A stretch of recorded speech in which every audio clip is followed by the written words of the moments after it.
Hi అండి అందరికీ. Welcome to Hasini Reddy kitchen. ఈరోజు మన కిచెన్లో కూరగాయలలో ఒక స్పెషల్ వంటకమైన బీరకాయని చేయబోతున్నాను. మరి ఈ బీరకాయ కూరను ఎప్పుడు ఒకేలాగా కాకుండా కొన్ని టమాటాలు వేసి వండుకుంటే చాలా బాగుంటుంది. మరి ఈ బీరకాయ టమాటా నేను ఎలా చేశానో చూసేసి నచ్చితే కనుక మీరు కూడా ఇంట్లో ట్రై చేయండి. చాలా అంటే చాలా బాగుంటుంది. ముందుగా ఈ బీరకాయ టమాటాల కోసం ముందుగా ఇంట్లోకి అవసరం ఉన్న బీరకాయలు తీసుకొని బీరకాయల పొట్టు తీసే కంటే ముందు ఒక చిన్న ముక్క కట్ చేసి బీరకాయ చేదు ఉందా లేదా అనేది తిని చూడాలి. ఎందుకంటే బీరకాయ ఒక్కటి చేదు ఉన్నా కూడా కూర మొత్తం చేదే అవుతుంది కాబట్టి ఒకసారి చేదు చూసిన తర్వాత ఈ పైన పొట్టంతా కూడా తీసేయాలి. ఈ బీరకాయ పొట్టుతోని టమాటాలు వేసేసి రోటి పచ్చడి చేసుకున్నా కూడా చాలా బాగుంటుంది.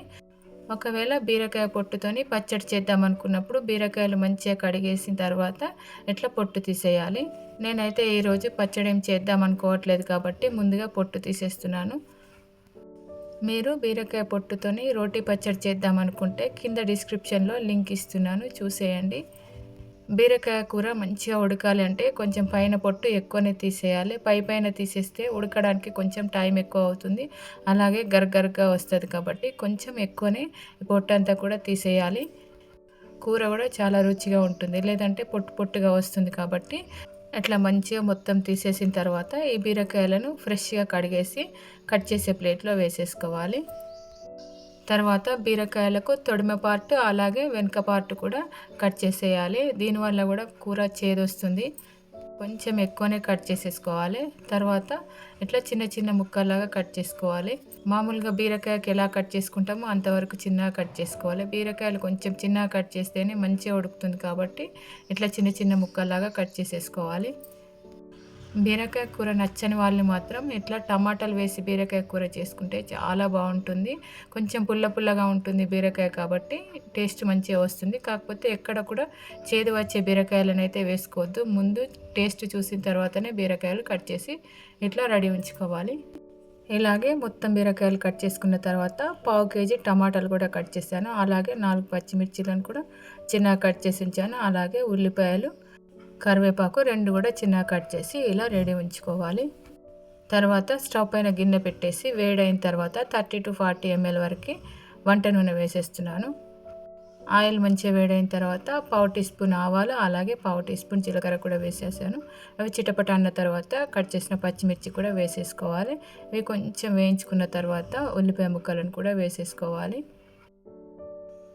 ఇవి కూడా లైట్గా ఇలా ఫ్రై అయిన తర్వాత కరివేపాకును కూడా వేసేసి వేయించుకోవాలి. తర్వాత అల్లం వెల్లుల్లి పేస్ట్ కూడా వేసేస్తున్నాను. అల్లం వెల్లుల్లి పేస్ట్ తయారు చేసుకునేటప్పుడు కొంచెం పసుపు అలాగే కొంచెం ఉప్పు వేసుకుంటే ఎక్కువ రోజులు ఫ్రెష్గా ఉంటుంది, అలాగే కలర్ చేంజ్ కూడా కాదు. కాబట్టి కొంచెం పసుపు అలాగే ఉప్పు కూడా వేసుకొని మిక్సీ పట్టేసుకోండి, చాలా బాగుంటుంది.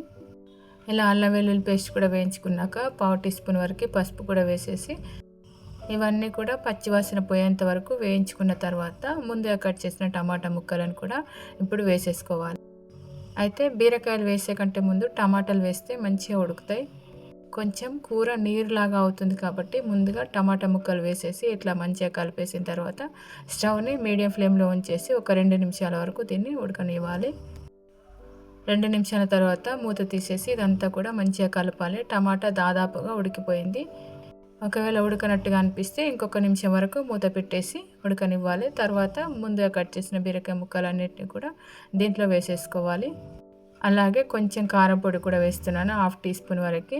దీంట్లో టమాటా వేసాం కాబట్టి కొంచెం కారం పొడి వేసుకుంటేనే బాగుంటుంది. తర్వాత టేస్ట్కి తగ్గట్టుగా ఉప్పు కూడా వేసేసి ఇవన్నీ కూడా మంచిగా కలిసేటట్టు కలిపేసిన తర్వాత ఇవన్నీ లైట్గా ఇట్లా ఫ్రై లాగా చేసుకుంటే కూర చాలా బాగుంటుంది.